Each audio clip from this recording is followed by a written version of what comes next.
Hello everyone, welcome to legal study. आज की इस वीडियो में हम डिस्कस करेंगे एडमिनिस्ट्रेटिव लॉ के क्या कुछ सोर्सेस हैं, कहाँ से जो है एडमिनिस्ट्रेटिव लॉ जो है वो निकल के आया है। बात करते हैं इससे पहले ये हमारा यूट्यूब चैनल है, आप इसको ज्वाइन कर सकते हैं, सब्सक्राइब कर सकते हैं। साथ ही साथ ये हमने कुछ प्लेलिस्ट बनाई है, आप इनको भी जो है वो देख सकते हैं। ठीक है, हमने जूरिस्प्रूडेंस को लगभग 28 वीडियो में कवर किया है, पूरा का पूरा जूरिस्प्रूडेंस, चाहे आप बात कर लें डेफिनेशन की, नेचर की, स्कोप की, चाहे schools of jurisprudence, sources of jurisprudence, सभी law and morality, right and duty, इन सभी कंसेप्ट को डिस्कस किया है। बात करते हैं सोर्सेज ऑफ एडमिनिस्ट्रेटिव लॉ क्या क्या है। तो हमारा फर्स्ट सोर्स है कॉन्स्टिट्यूशन ऑफ इंडिया, भारत का संविधान। जैसा कि हमारे कॉन्स्टिट्यूशन ऑफ इंडिया को क्या कहा जाता है, लॉ ऑफ द लैंड भी कहा जाता है, और एक सुप्रीम गवर्निंग बॉडी है हमारा constitution. We observe that there are various area, जैसे कि हम देखते हैं कि हमारे कॉन्स्टिट्यूशन में क्या है, राइट है, रिट है, directive principle of the state policies है, एग्जीक्यूटिव है, लेजिस्लेटिव है, जुडिशरी है, और position of a member of the union service commission है, और ट्रिब्यूनल है। ये सारे ही प्रोविजन हमें दिए हैं कॉन्स्टिट्यूशन ऑफ इंडिया में, और ये काम क्या करते हैं, रूल मेकिंग का। ये बेसिस है किसके, रूल मेकिंग के, रूल को बनाते हैं, लॉ को बनाते हैं। इसी प्रकार हम देखते हैं कि हमारा कॉन्स्टिट्यूशन एडमिनिस्ट्रेटिव लॉ जो है वो कॉन्स्टिट्यूशन से ही जो है वो निकल के आया है, कॉन्स्टिट्यूशन का ही एक पार्ट। बात करते हैं एक्ट एंड स्टैट्यूट की, अधिनियम और विधिया की। ठीक है, और हमारे बोला है we see that there are various law, कि ये बहुत ज्यादा वेरियस लॉज हैं, जो कि जैसे कि हमारा companies law, contract act, administrative law, tribunal act, administrative tribunal act, अवार्ड्समेंट, लोकपाल, लोकायुक्त, ये सारे ही क्या है, सोर्स ऑफ द लेजिस्लेशन है। ठीक है, ये सारे एक्ट क्या है, सोर्स ऑफ लेजिस्लेशन है। फिर बात करते हैं ऑर्डिनेंस। ऑर्डिनेंस किस तरीके से क्या है, सोर्स ऑफ एडमिनिस्ट्रेटिव लॉ है। तो when parliament in not in session, जब आप जानते हैं कि हमारी पार्लियामेंट जो है वो सेशन सत्र जो है वो नहीं चल रहा होता, हमारे पार्लियामेंट का सेशन जो है वो नहीं चल रहा होता है, executive branch under the article 123 and 213 given the permission to make an ordinance, तो वो आर्टिकल हमारा 123 एंड 213 जो है, इसके तहत कार्यकारी शाखा को अध्यादेश बनाने की अनुमति जो है वो दी जाती है। वहां पर पावर दी जाती है कि आप क्या कर सकते हैं, ऑर्डिनेंस को बना सकते हैं। ठीक है, फिर रूल्स की बात करते हैं, तो it define the general clauses act, जो हमारा 1897 का जनरल क्लॉजेस एक्ट है, जिसमें बोला है it is a rule made. यहां पर रूल बनाए गए हैं, किस लिए, एक्सरसाइज करते हैं वो पावर को, कन्फर्ड बाय द एनेक्टमेंट, किससे, एनेक्टमेंट से कन्फर्म पावर को कन्फर करते। It may be applicable to a particular individual और जनरल पब्लिक। ठीक है, जो कि एप्लीकेबल होते हैं एक इंडिविजुअल को भी और जनरल पब्लिक के भी। बात करते हैं रेगुलेशन एंड सर्कुलेशन।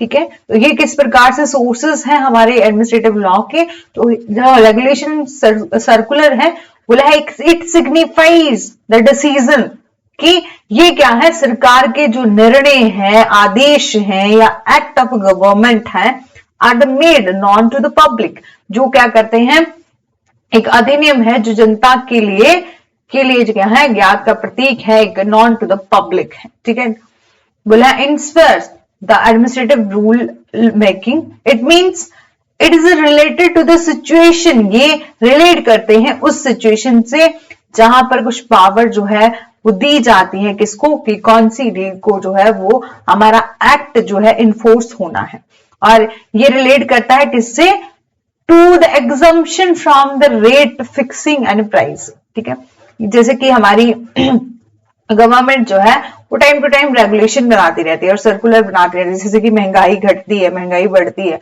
तो ऐसे गवर्नमेंट के द्वारा बनाए गए ये रेगुलेशन और सर्कुलर क्या है, ये डील करते हैं हमारे एडमिनिस्ट्रेशन से, और एडमिनिस्ट्रेशन से डील करेंगे तो एडमिनिस्ट्रेटिव अथॉरिटी डील करेंगी, और इसी प्रकार जो है वो ये जो है सोर्स है हमारे एडमिनिस्ट्रेटिव लॉ का।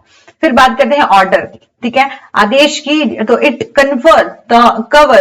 Cover various type of legislative और क्वासी जुडिशियल डिसीजन। बहुत जैसे कि हमारे टाइप ऑफ लेजिस्लेटिव है, लॉ है, और क्वासी जुडिशियल डिसीजन जो दिए जाते हैं, जो कि स्पेसिफिक होते हैं, कुछ एक जर्नल भी होते हैं।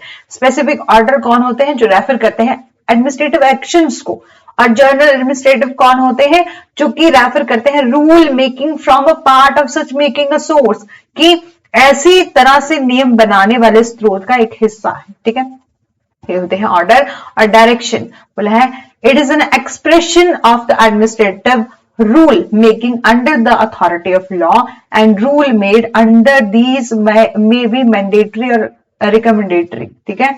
कि डायरेक्शन जो कि गवर्नमेंट की होती है और गवर्नमेंट जो एडमिनिस्ट्रेटिव अथॉरिटीज है उन्हें दी जाती है। और बाय लॉ की बात करें तो रूल्स जो है वो किस कहां से मेड होते हैं, कौन बनाता है, तो सेमी गवर्नमेंट अथॉरिटीज बनाती हैं, एस्टैब्लिश कर सकती हैं under the act of the legislation को, ठीक है। स्कीम और नोटिफिकेशन, जैसे कि आप जानते हैं कि गवर्नमेंट के द्वारा टाइम टू टाइम जो है वो स्कीम्स जो बनाई जाती हैं और नोटिफिकेशन जो है वो निकाली जाती हैं ऑफिशियल गजट के दौरान। और उन rule and notification and schemes को कौन इंप्लीमेंट करता है, कौन उसको रेगुलेट एग्जीक्यूट करता है, लागू करता है, हमारी एडमिनिस्ट्रेटिव एजेंसीज, ठीक है, वो लागू करती हैं और ले डाउन करती हैं कुछ एक फ्रेमवर्क और डिटेल्ड एडमिनिस्ट्रेटिव एक्शन।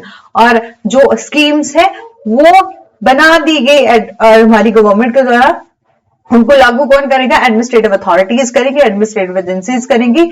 और ये बताते हैं एडमिनिस्ट्रेटिव एक्शन कि किस तरीके से उन स्कीम्स को हमने इंप्लीमेंट किया और किस तरीके से वो उनकी प्रोसेस चली, मतलब किस तरीके से उन स्कीम ने काम किया और क्या कुछ रिजल्ट निकले, क्या कुछ बेनिफिट हुए जनता को उन स्कीम से, ठीक है। और आपके जुडिशियल डिसीजन, जैसे कि हमारे कुछ लैंडमार्क जजमेंट है, जैसे पुट्टास्वामी केस जो रिलेट करता है आपका प्राइवेसी से, और हमारा Maneka Gandhi versus Union of India जिसको कि हमने पहले भी डिस्कस किया है कॉन्स्टिट्यूशन पार्ट में, वो बात करता है कि राइट है टू ट्रैवल अवॉर्ड, विदेश में जाने का अवरोध, कि विदेश में जाने का जो अधिकार है, ठीक है। उसकी बात करता है। एक और केस है हमारा Vishakha versus state of Rajasthan जो रिलेट करता है prevention of sexual harassment of women at work place, कि किसी भी महिला के साथ जहां वो काम करती है वहां पर उसके साथ कोई भी सेक्सुअल हरासमेंट जो है वो नहीं होगी, उसके लिए प्रिवेंट किया गया। और हमारा केस है MC Mehta versus Union of India जो रिलेट करता है control of the environment pollution, कि एनवायरमेंट पोल्यूशन को कंट्रोल करने की बात हमारी कही गई है MC Mehta versus Union of India में। एक केस है PUCL versus Union of India जो रिलेट करता है राइट ऑफ वर्कर्स की, कि वर्कर के क्या कुछ राइट है और who are working in mind, जो कि वर्क करते हैं कहां पर, खानों में काम करते हैं, और उनके क्या कुछ राइट है on the basis of the establishment of test और which may be used. Clarify किया गया है scope of the provision of law and interpretation को जो इंक्लूड करता है right of food as well, ठीक है। ये कुछ एक डिसीजन है। आप जानते हैं कि हमारा Vishakha versus state of Rajasthan जो केस आया था, उससे पहले सेक्सुअल हरासमेंट से related at work place, sexual harassment at work place से रिलेटेड कोई केस नहीं था, कोई लॉ नहीं था, ठीक है। ये केस आया जिसमें कोर्ट ने कुछ एक गाइडलाइन दी और उन्हीं गाइडलाइन के बेसिस पर क्या बना दिया, हमारा एक्ट बना दिया, sexual harassment of women at work place act बना दिया गया, ठीक है।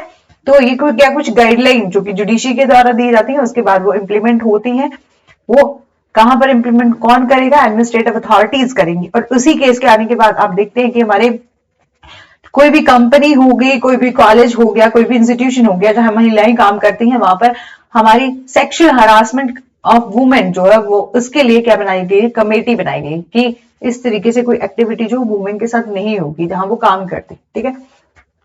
फिर बात करते हैं कि conditional legislation of the administrative direction, की लेजिस्लेचर जो है वो लॉ बनाता है बट लॉ जो है वो एग्जीक्यूट करते हैं कौन, एडमिनिस्ट्रेटिव एजेंसीज। और यदि to bring into the operation when condition demanding such operation obtaining और ऑब्टेन, और एग्जीक्यूटिव जो है वो डिसाइड करती है whether the required condition have been satisfied और नॉट, ठीक है।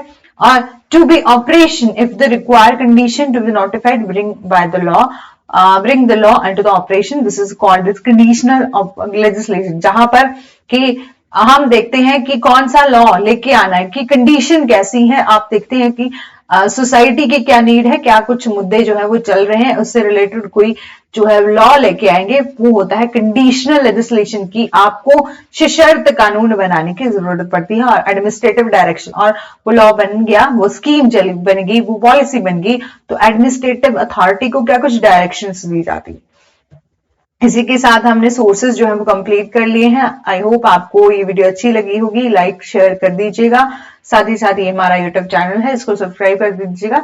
और इससे पहले हमने एक वीडियो डाली है एडमिनिस्ट्रेटिव लॉ की इंट्रोडक्शन, डेफिनेशन और हमारा स्कोप, नेचर एंड स्कोप, इन सभी को एक वीडियो में कवर किया गया है, इसको भी देख लीजिएगा। Thank you so much, thanks for watching. और नेक्स्ट वीडियो में हम देखेंगे कि relationship between the administrative law and constitution law, इसके क्या कुछ हम देखेंगे, सिमिलैरिटी क्या है, डिससिमिलैरिटी क्या है, ठीक है। उसके बाद जो है हम प्रिंसिपल ऑफ नेचुरल जस्टिस जो है वो स्टार्ट करेंगे।